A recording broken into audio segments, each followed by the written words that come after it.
रात का समय था और रामू अपनी पुरानी किताबों की दुकान में अकेला था।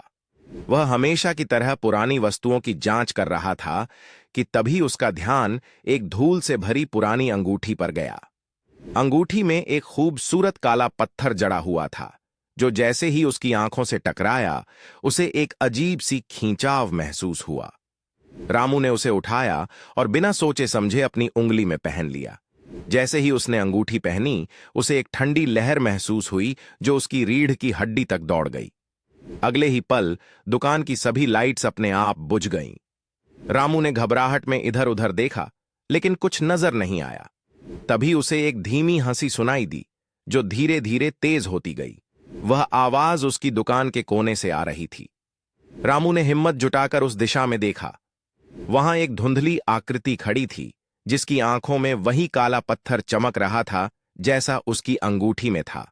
आकृति की हंसी अब उसके कानों में गूंज रही थी, जैसे वह उसके डर का मजाक उड़ा रही हो।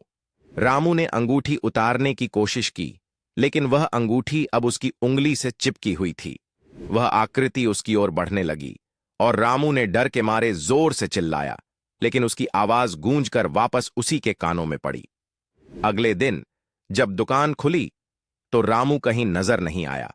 सिर्फ वह अंगूठी काउंटर पर पड़ी थी और दुकान के चारों ओर उसी धुंधली आकृति की परछाइयां घूम रही थीं, जैसे वह अब हमेशा के लिए वहां बसी हो।